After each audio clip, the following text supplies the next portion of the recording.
This is BBC Radio 4. Now, why are books about the Third Reich, Hitler, and Nazi Germany such an ongoing publishing phenomenon in the UK? Jackbooted tomes are an industry all their own, and whatever your interest in 1930s or 1940s Germany, however specific or peculiar, it's almost certainly well catered for in print already. So what does this say about us? Clive Anderson presents Nazi Gold, publishing the Third Reich. Nazi gold. It's the stuff of legend. Vast fortunes made from arguably the most evil political regime of all time. Is it still stashed in some secret Swiss bank account, or was it long ago shipped to a South American El Dorado? Or are we looking in the wrong place? For real Nazi gold, look no further than the sales figures of our own book publishers here in good old Blighty. More than 60 years after Adolf Hitler ended his life in his bunker in Berlin, his legacy in book sales is still going strong. In Britain, in particular, the Third Reich remains a nice little earner. So much so that Nazi Germany has long been known in the book trade as the gift that keeps on giving. If you want to read a serious history of the rise and fall of the Third Reich, you're in luck. There are plenty of those to choose from, and plenty more popular accounts as well.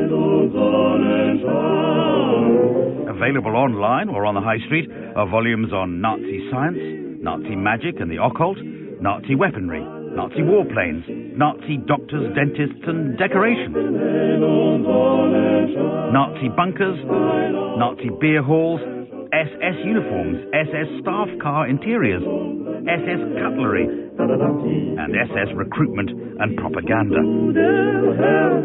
Books about Hitler's henchmen and henchwomen, his greatest battles, his tiniest peccadillos. There's even a book about the Führer's own collection of books. Hitler's Private Library, published by Bodley Head, if you're interested. Philip Stone is charts editor of The Bookseller, the trade magazine for UK publishing. It is a huge area in publishing. The stats from Nielsen suggest that 850 different books on the Third Reich were published in 2010, which is up from just 380 in 2000. So over a 10-year period, the amount of literature that's available on the subject has more than doubled. And that really is quite incredible statistic. And it potentially can be quite a valuable area of publishing. The top 100 books on the Third Reich have taken just shy of £13 million through the tills over the last 10 years. So it can be very, very profitable for booksellers, for publishers, and for the authors themselves. I mean, it's undoubtedly the case that the Third Reich is a very profitable area in which to publish, and there is a kind of direct mapping between a publisher's wish to have successful books and the wish to find a large audience for those books. Simon Winder is the publishing director at Penguin Press. The great surprise is that every year there will be several highly successful books on the Third Reich. And the thought is always there must be a point, surely, when people stop being interested. I mean, already the list of books on Hitler alone is absolutely enormous. But that doesn't really seem to be the case. The number of books has grown, but it's also interesting that it's not just one genre that these books are all appearing. It's not just history and it's not just biographies of Hitler. It's across lots of different genres. And they can range from Andrew Roberts' The Ark and Memorandum, which is quite a hardcore history book, to fiction. There's quite a lot of sci-fi novels that involve the Third Reich or Hitler or Nazis. One of the oddest book title entries that we had recently was a book called How Green Were the Nazis, which was an incredibly niche subject area. So what does this huge output, more than half a century of fiction and non-fiction, page-turners and personal memoirs, what does it say about the great British reading public? Are we merely, and understandably, reliving our nation's finest hour and the events that surrounded it? Or do all these works tracing and retracing the evil events of days gone by tap into something rather darker in our psyche? Historian Lawrence Rees has written several bestsellers about Nazi Germany. His acclaimed TV documentary series, The Nazis, A Warning from History, was also published as a book. One historian described it accurately, I think, as having a dark glamour. The lines marching, a torchlight procession, all these sorts of things were creating an emotional atmosphere.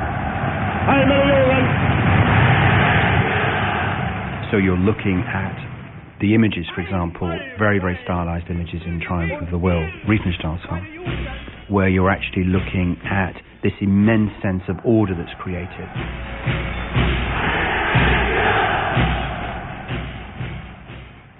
Philip Stone. It's fascinating to try and think of why is this area enjoying such growth and why is it so popular when the entire book trade has contracted within the last few years.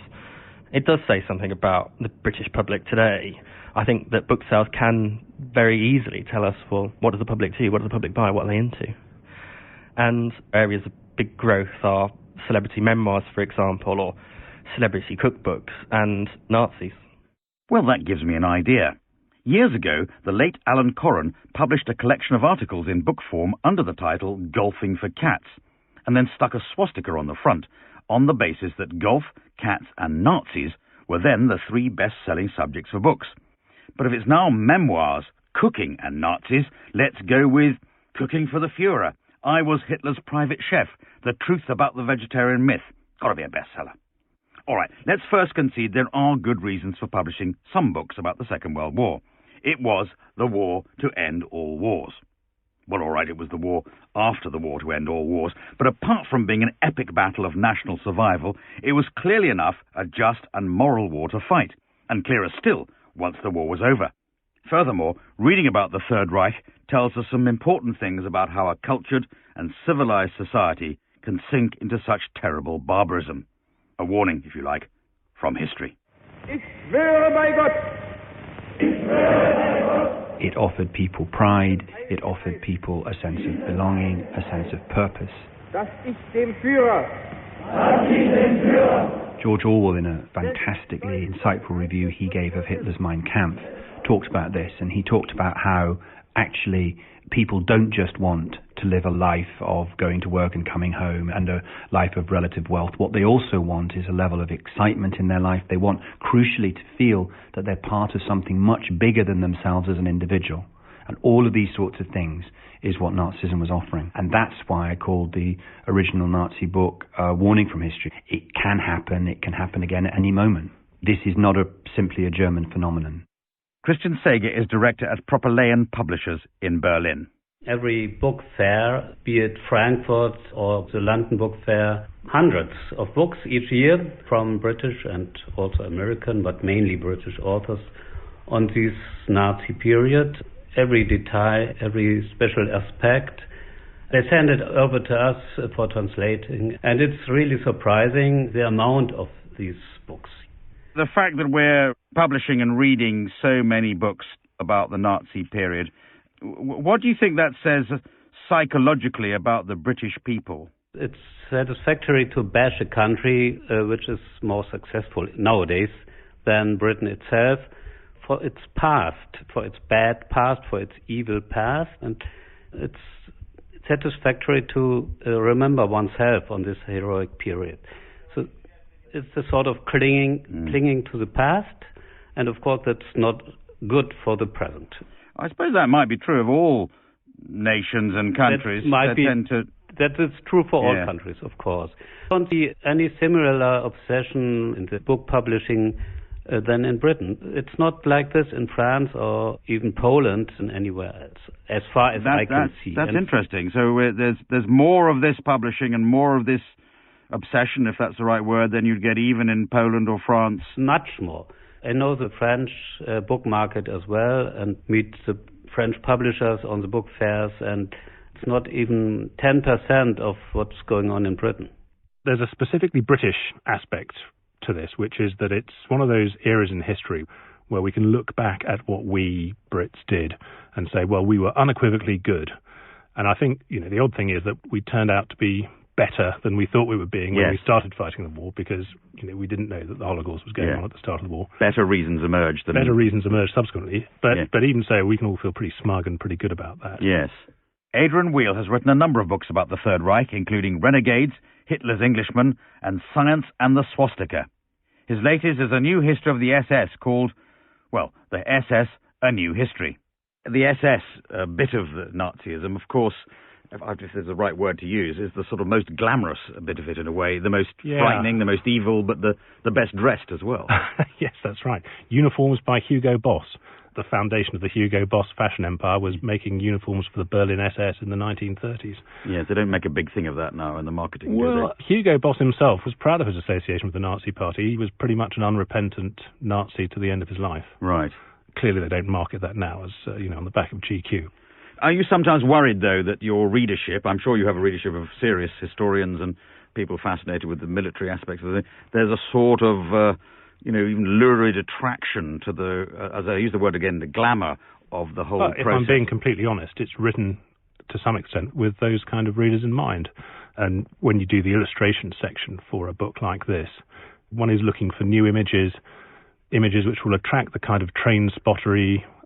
They're not Nazi enthusiasts necessarily, they're history enthusiasts, the people who still make Airfix models and still paint their tanks and, have little displays of Tiger tanks in their bedrooms and so on. Yes. All right. Well, that's an interesting image of your possible readers. Well, I think that's not all of my readers, but that's some of them. I think it's mainly a male market. It's mainly a gift market. Mm. I think the other thing is television, of course, deals with these subjects all the time, a History Channel. And therefore, Lawrence Rees has shown how when you mount major productions, you sell lots and lots of books. Yes. You can always sell the Nazis. Andrew Loney is a literary agent who specialises in history and biography. What's also happened is it's polarised. So there are a few major writers, very good writers, Richard Evans and Ian Kershaw and others, Richard Overy, many of them published by Penguin. And then the rest of the field is left to the specialist military publishers. And that's really what we're seeing with a lot of subjects, this polarisation between, in a sense, the winner-takes-all syndrome. When you say military side of it, is that to do with the minutiae of the battles and the tank formations and things like that? Exactly, it tends to be more specialist. Yes. But I noticed that in the bestseller list, one of the books is about UFOs and the Nazis and something called Majestic 12. So I think what happens is people who are interested in the Nazis are very interested and they buy lots and lots of books on the subject. So it's repeat business. But it's good for publishers then. It is, and that's why they keep coming back. And if you put a nice embossed gold swastika on the front, you're off. Yes, it's a gift that keeps on giving. It is.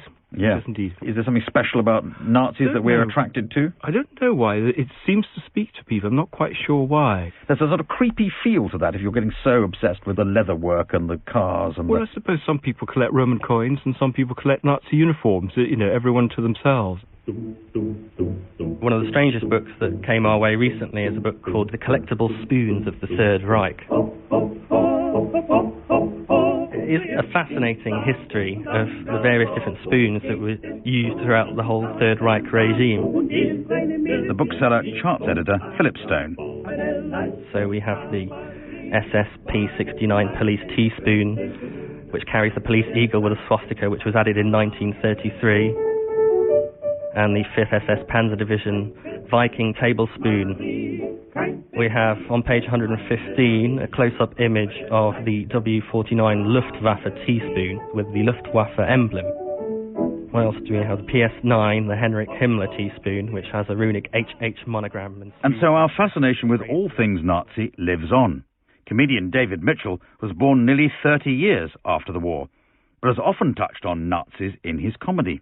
One of the great appeals of the Second World War as something to study is that it has sort of such terrifying and yet self-confident evil in it, and the pleasing narrative arc. The Nazis do really well early on. They're on the brink of complete terrifying victory, and the goodies bring it all back from the brink and win through. That's not how many events in history actually happen, but that is how you'd plot it if you wanted to make it an exciting story. But of course the books about Nazis go on, and it's not just about the battles. Considering what happened in Nazi Germany, it seems to have equal appeal. Yes, I suppose that's just getting more into the dark heart of Mordor. I'll give you some titles, David. The Perfect Nazi, Uncovering My SS Grandfather's Secret Past, and How Hitler Seduced a Generation. So that's a fairly, family account of something dreadful. Then we've got Doctors from Hell, a horrific account of Nazi experiments on humans.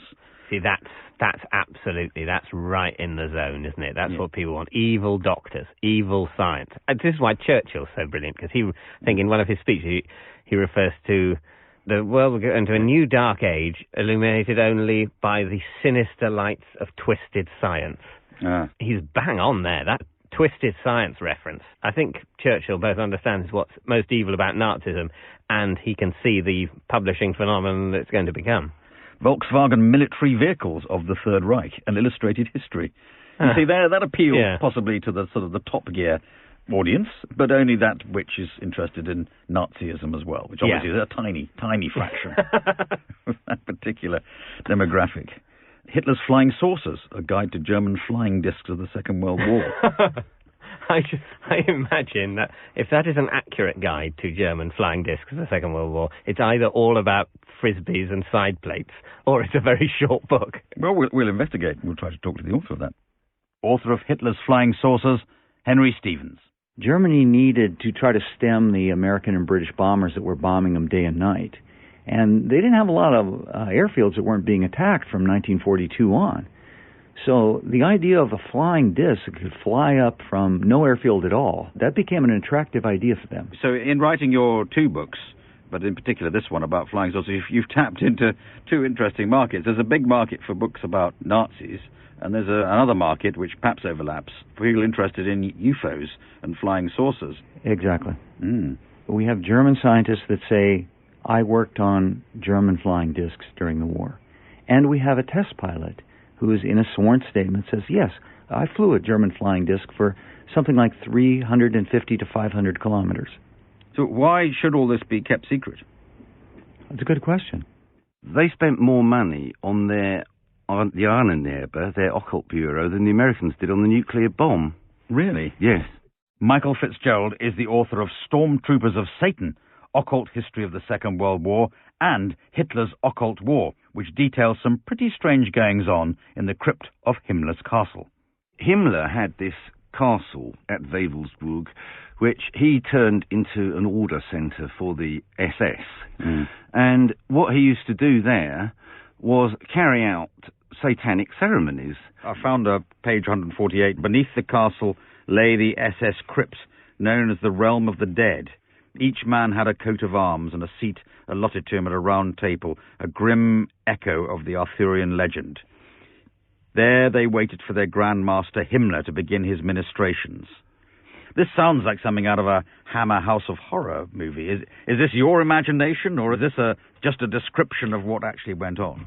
This is a description of what went on according to Himmler's masseur, and he left his memoirs in 1956, when of course it was safe to do so. I was Himmler's masseur. Yes, well, he did actually have quite a bit of influence on Himmler, actually. He managed to persuade him not to exterminate more people than he already did. All right. So you say, I found a knot in the muscles of the back of your back. If you stop killing people, you might feel a bit more relaxed. Was that his notion? Well, no, he was just basically appalled by the whole thing, and he eventually managed to persuade Himmler that it was crazy and he ought to stop. Yeah. By that time, of course, too many people had already died. Yes. Penguin's Simon Winder. Each year I go to the Frankfurt Book Fair, where we're always looking at new books on this subject. And, every year we publish 2 or 3 major new books by major historians. But you're always aware, sort of out of the corner of your eye, that there's some very, very peculiar publishing in this area. All this stuff about the SS and the occult, or astrology and Hitler, people who are obsessed with every last detail of uniform design and weapons manufacture. I once saw a book, for example, called The Definitive Guide to the Staff Cars of the Third Reich, which struck me as being like a new low. So what was the Nazi involvement with flying saucers? From 1926 onwards, the Nazi Party started sending out expeditions every year to Tibet, and during that time, flying saucers started being seen. But this wasn't occult, this was just a way of flying, but in a circular disc-like way. Yes, except that they were also using what's known as the Tibetan concept of the tulpa, which is difficult to... It's, if you like, a thought form created by the human mind. Yes. And they were... most thought forms are created by the human mind. Oh, yes, but the point about the tulpa is that it was supposed to be externalizable. Yes. That they could actually make their mental images become real. All right. So I like that way that people want to be able to directly control a vehicle by using your brain waves rather than having a lever to pull. Is that the sort of thing? That's the principle, yes. Yeah. Yeah. Did that work at all? Practically? No. But they also had a whole enclave of Tibetan monks that came and lived in Berlin and gave Hitler advice. There was a particular guy known as the monk with green gloves who successfully predicted the result of every German general election from 1929 onwards. Right, and how was he doing that? Was he Well, that's just psychic powers, I guess. Was a bit like that squid that was doing the World Cup results. Flaming hell. The monk with the green gloves, psychic powers, Tibetan brainwaves, flying saucers. Is no end to the madness. Nazi fiction can be as lucrative as Nazi fact. Potboilers and page-turners set in real battles or pretend situations give lurid accounts of capture and interrogation, horror and heroism. For a different type of chill down the spine, there are counterfactuals in which we lose the war and there are stormtroopers marching down the Mall and swastikas draped over Big Ben. And for all these genres and subgenres, perhaps you can judge the book by its cover, largely because they all look the same. Guy Waters has written 4 Nazi thrillers and a number of books on the history of the Third Reich.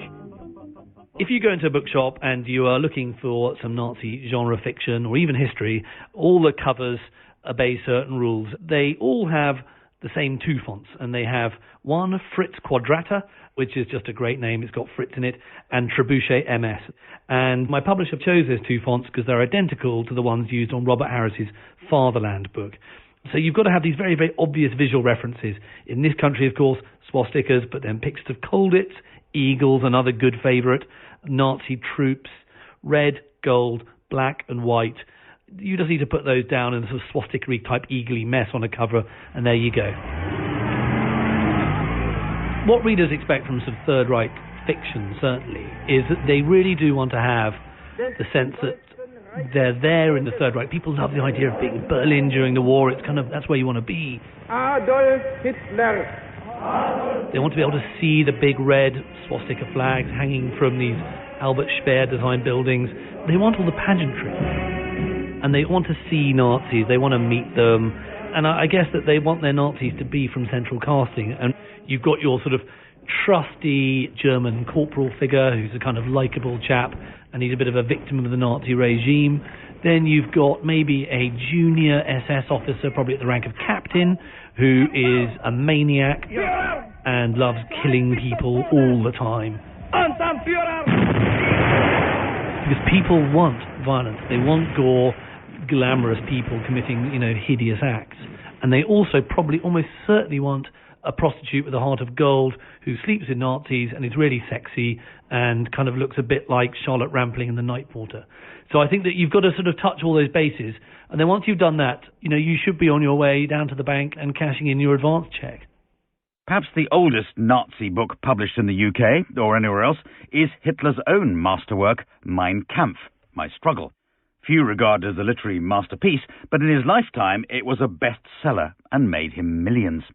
Nowadays you can't buy it in Germany, but the English translation is published and on sale here, where it ticks over nicely. David Mitchell.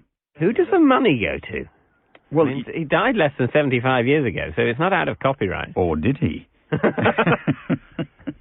He might be somewhere in South America. He's pretty old now, mind you, but that's a very good question. Interesting question. Who was Hitler's heir? Who is Hitler's literary heir? Well, he died with his girlfriend. As far as we know, he died intestate, or as the song has it, with one testate. Well, maybe he made a will. Did he leave it to the dog, or did the dog die with him in the bunker? I can't remember. Maybe it did. Don't know whether dogs can inherit money. Well, they can't, German actually. law. No, they can't.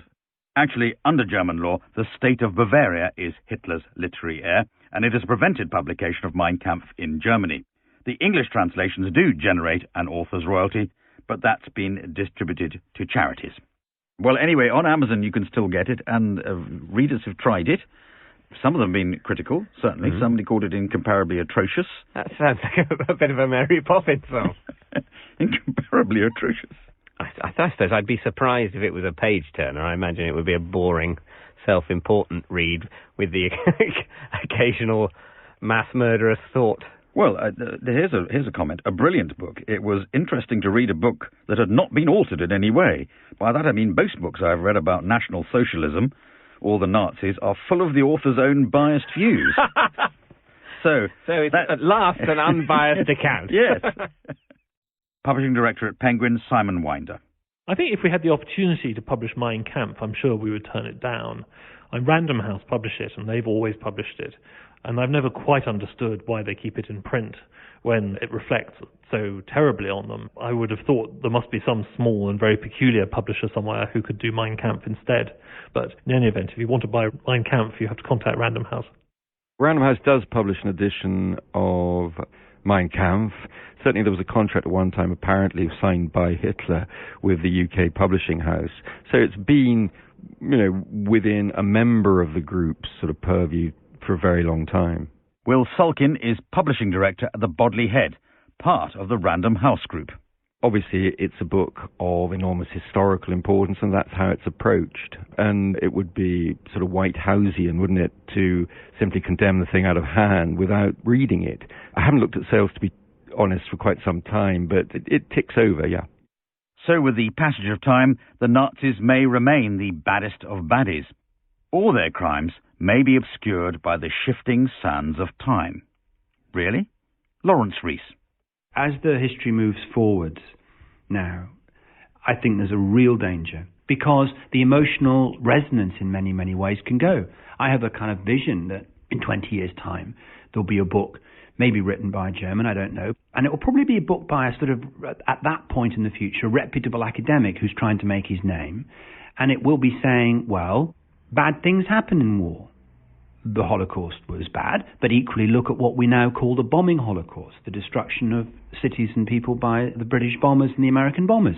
Let's stop moaning about what the Nazis did and so on. And I can sense that there will be a book like that, and it will actually probably be a very successful book, tragically, and it will only be made possible because nobody's left alive from this period itself.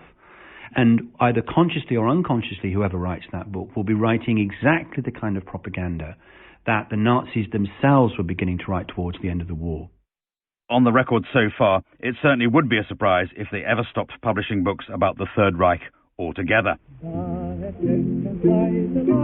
And perhaps we do need them all, each book to cast another chink of light on the Nazi descent into darkness. And isn't it ironic? On the 10th of May, 1933, enthusiastic Nazi students organized book burnings around Germany calculated to destroy all books which did not correspond to Nazi ideology.